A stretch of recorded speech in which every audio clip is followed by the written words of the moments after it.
मंजिरी, मला एक वचन देशील? सत्याला कधीही सोडून जाणार नाही असं वचन दे मला.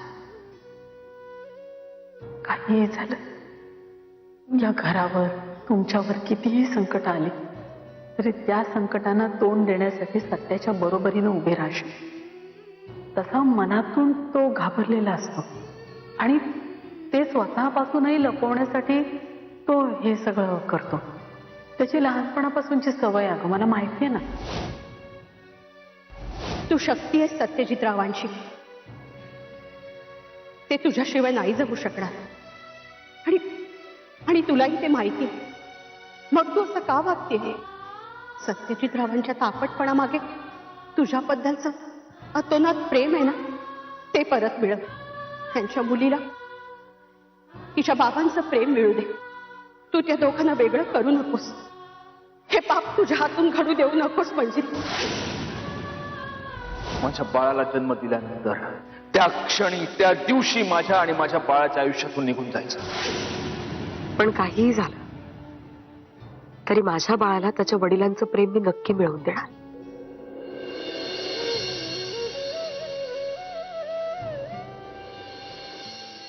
वडील असून सुद्धा पोरकेपणाचं दुःख मी तिच्या नशिबी नाही येऊ देणार. आणि हे सुद्धा माझ्या आयुष्याचा अविभाज्य घटकच आहेत ना. त्यांच्यासाठी तरी मला जावंच लागेल.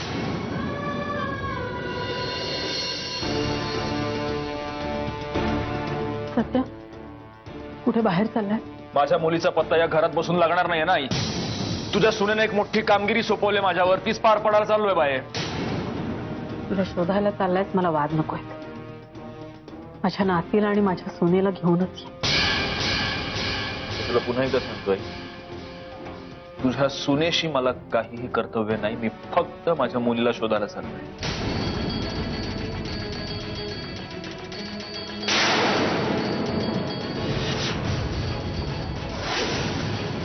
मंजिरी, अगं तू कुठे होती? आई थांब. आधी मला माझ्या मुलीला माझ्या ताब्यात घेऊ दे. सत्या, मी बोलतीये ना.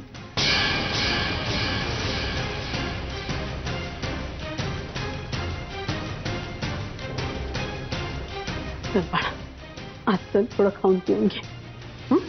2 दिवस तू घराबाहेर होते. थांबा शाळे देते. मंजिरीला कुठे घेऊन चाललात तुम्ही? आज तिथे नाही, मी फक्त मंजिरी सापडली तुम्हाला सांगायला आणि तिला इथं दाखवायला घेऊन आलोय. यापुढे मंजिरी इथे राहणार नाही. तिला मी माझ्या सोबत घेऊन जातोय.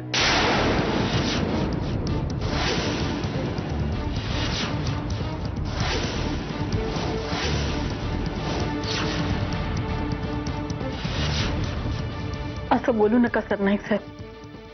सत्यजितचं काही चुकलं असेल तर त्याच्या वतीने मी तुमची माफी मागते. प्लीज शालिनी, ते तुम्ही उगीच विनवणी करू नका. त्यांनी काही फरक नाही पडणार माझ्या निर्णयामध्ये. चल मंजिरी. थांबा. सरनाईक साहेब,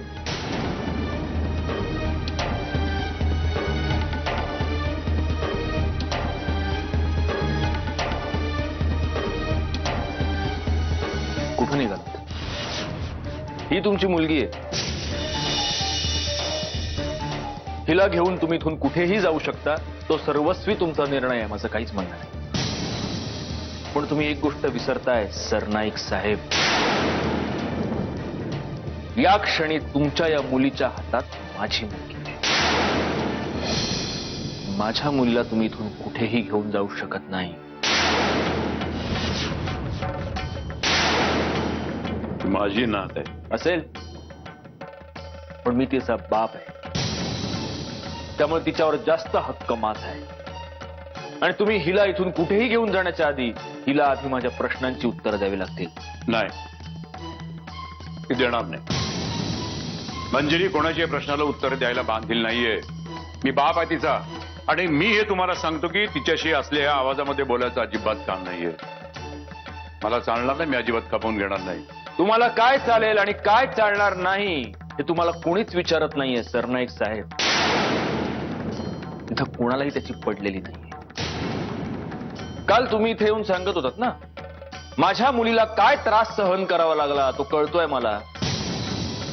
नाही मग मलाही कळू द्या.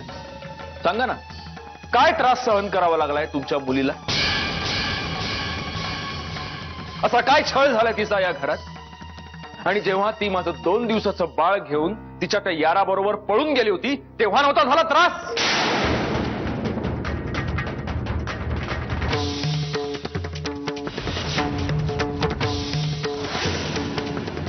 तेव्हा कसा होईल? कारण त्याच्यावर जीव चढलाय ना हिचा. त्याच्यासाठी ती काहीही करू शकते. काल दिवस रात्र वेड्यासारखा शोधत होतो मी माझ्या मुलीला. विचारा ना, विचारा तुमच्या मुलीला, कुठे घेऊन गेली होती ती तिला?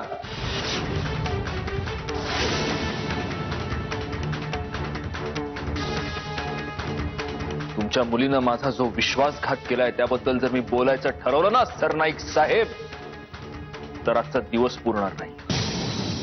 पण मला बोलायचं नाहीये, कारण मी हिच्याबद्दल बोलावं एवढी सुद्धा लायकी नाहीये. बास झालं, खूप बोललात. आणि मी सुद्धा खूप ऐकून घेतलं आता. आणि मगापासून तुमच्या माझी मुलगी जे काय चाललंय ना, ती मुलगी तिची सुद्धा आहे.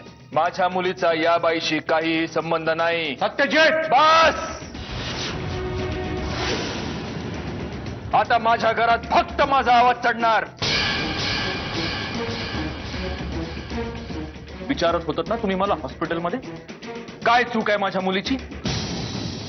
तुमच्या मुलीची ही चूक आहे की या घरात राहून पातिव्रत्याचं नाटक करून ती मला आणि माझ्या घरच्यांना फसवत राहिली. तुमच्या मुलीची ही चूक आहे की तिने माझा विश्वासघात केला. कळतंय तुम्हाला सरनाईक साहेब की अजून उघडपणे सांगू की काय लायकी आहे तुमच्या मुलीची आणि काय दशा करून ठेवल्या तिने माझ्या संसाराची?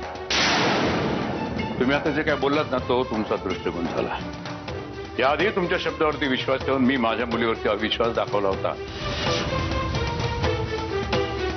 पण मंजिरी आता या अवस्थेत आपल्या बाळाला आणि आपला संसारपणाला लावून असं काही करेल असं मला नाही वाटत. आणि म्हणून माझ्या मुलीवरती ठाम विश्वास आहे.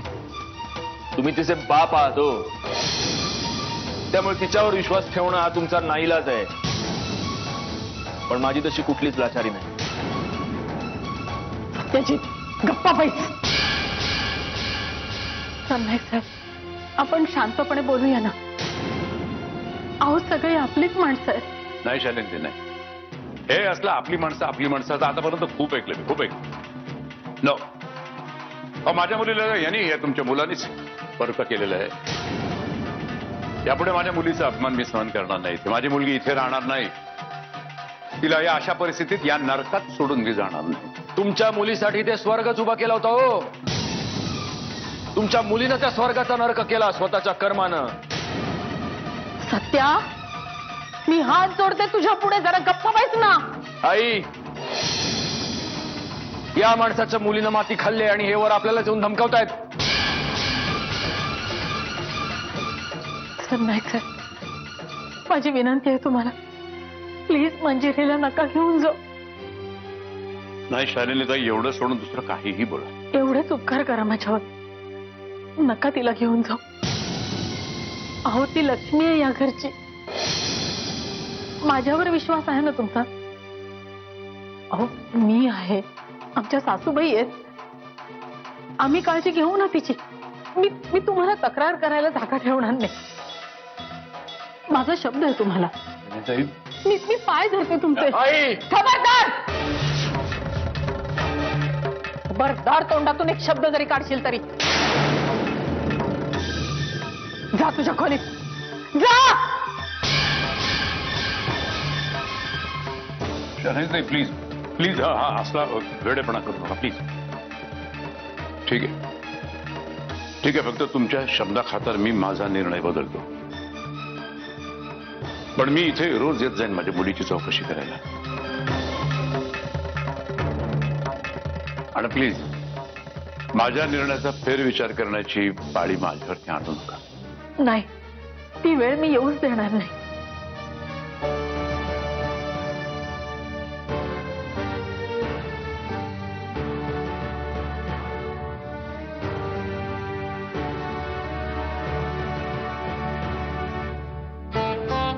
काळजी घे स्वतःची आणि बाळाची.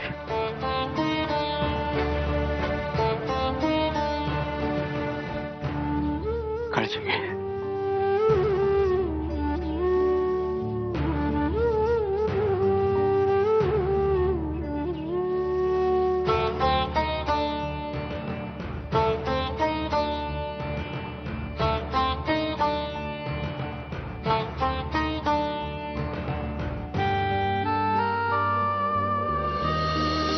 काय झालं? कशाला आलीस तू इकडे? नाही म्हणलं तू अशी इथे एकांतवासात येऊन बसलीयेस, काही प्रॉब्लेम नाही आहे ना विचारावं म्हणून आले. नेत्रा, मला आता काही प्रॉब्लेम येऊच शकत नाही, कारण मला जे जे काय हवंय ना ते सगळं मिळतंय सहज. रिअली? का? तुला काही डाऊट्स आहेत? पण तुझा हा जो गैरसमज आहे ना की एका रात्रीत नशीब बदलतं, तसं नाही होत.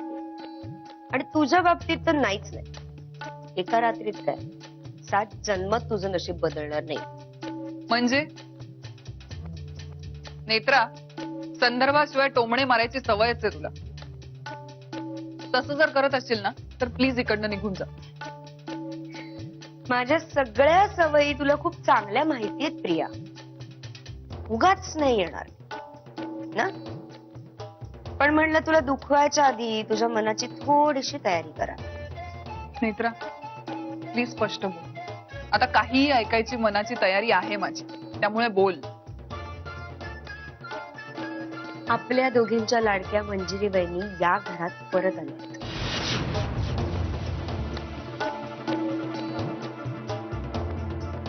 अच्छा, मग ओके. नेत्रा, म्हणजे या गोष्टीवरनं तुम्हाला डिवचायला आले. But you know what, I don't care. So तुझं बोलून झालं असेल तर प्लीज निघ. हो का बाबा, किती राग आला तुला, दिसतोय चेहऱ्यावर. नेत्रा, दुसरी कुठली वाट सापडली नाही ना की लोक परतीची वाट धरतात. पण हे घर तिचं परत कधीही होणार नाही, ही काळजी आपल्याला घेतली पाहिजे.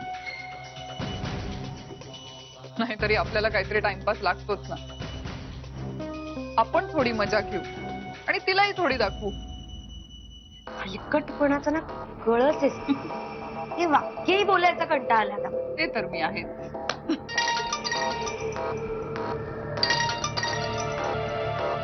हॅलो, याद आ रही है, तेरी याद आ रही है. अब काय देखण्यात आहे, I missing you, your mind sweet देखण्यात आहे. काय तुम्ही आमच्याकडे येत नाही, आम्हाला भेटत नाही. हो दादा, बरोबर आहे. पण आता आमच्या घरची परिस्थिती तर तुम्हाला माहितीच आहे. कसं येणार ना तुमच्या घरी. आय आय आय आय हे तुमच्या घरातली परिस्थिती आम्हाला माहिती आहे. अतिशय वाईट चाललंय तुमच्या घरात. दादा, काही काम होतं का माझ्याकडे? नाही, काय काम असणार हो, आमचं काहीच काम नाही. तुमची तब्येत कशी आहे ते विचारायला फोन केला. कशी आहे तुमची तब्येत देखण्यात आहे? बरी आहे ना तब्येत? अच्छा अच्छा, नाही मग मी बरी आहे. ठेवू का फोन? सांगितलाय ठेवायला फोन. नाही तसं नाही, जरा घाई होती म्हणून म्हणते. तरी आम्ही घाईत माहिती काढायला घाईचा फोन केला की नाही? कुठे मंजिरी बहिणी आल्या घरी. आल्या? आमच्या वहिनी घरी आल्या? ही बातमी तुम्ही आम्हाला सांगितली नाही देखण्यात आहे. अहो पण तुम्हीच फोन केला होता ना दादा. मी तुम्ही आणि संजय वाईट बातमी सांगायला सगळ्यात पुढे, पण गुड बातमी सांगायला सगळ्यात मागे. Keep the phone down, I said once I said once. अहो पण तुम्हीच फोन केला होता. Phone आहे ना. ओ, सो अजूनही टच मध्येच वाटतं मिस्टर होळकरांच्या. मी कसली डोंबल्याची टच मध्ये त्याच्या. तो गावठी शाहरुख माझा पिक्चर कधी सोडतोय असं झालंय मला. नाही पण तुम्हा भावा बहिणीची जोडी शोभते आहे का?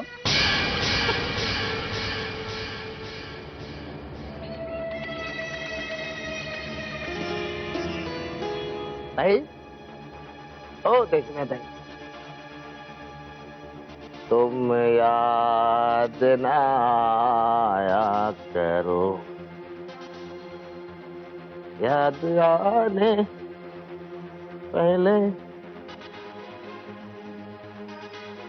I'll see you. I'll see you.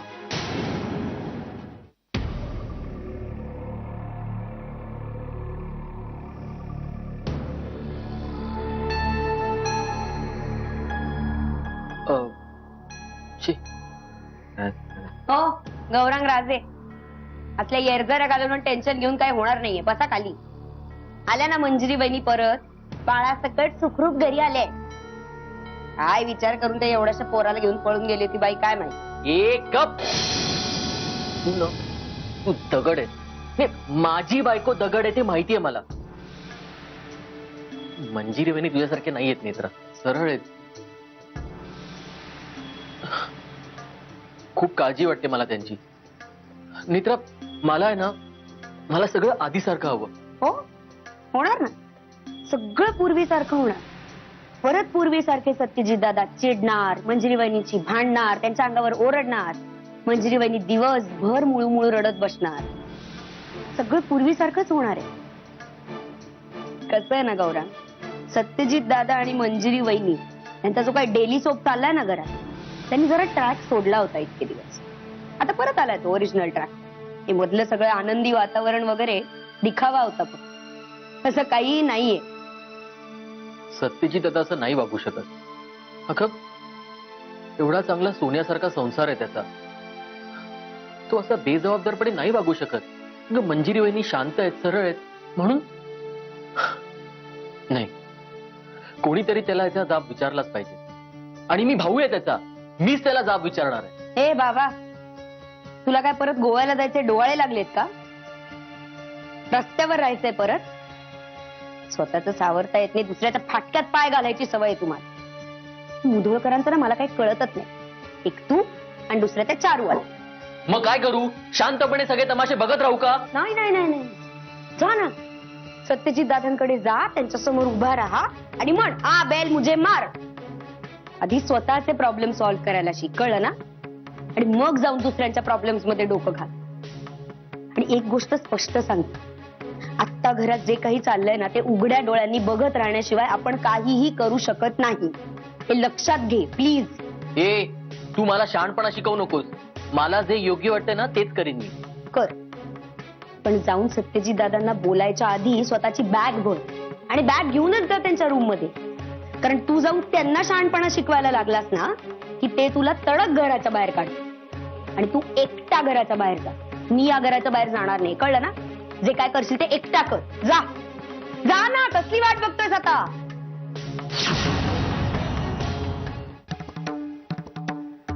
बाबा, सापडल्या वहिनी? हो, सापडली. काय झालंय बाबा? सत्यजित काय बोलला? नाही, कारण रागाच्या भरात त्याला कशाचाच भान राहत नाही. भान नसेल ना, तर त्यांना तशी जाणीव करून द्या. कुणाशी आणि कुठल्या आवाजामध्ये बोलायचं काय कळतं का त्यांना? कसे बोलत होते माझ्याशी?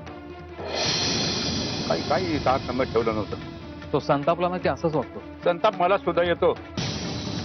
माझ्या संवेदना काही नष्ट झालेल्या नाही आहेत, पण मला भान आहे माझ्या मर्यादेत. ते काय बोलत होते त्याला काही अर्थ तरी होता का? खरंच तसं काही आहे का? नाही बाबा, तसं काही नाहीये.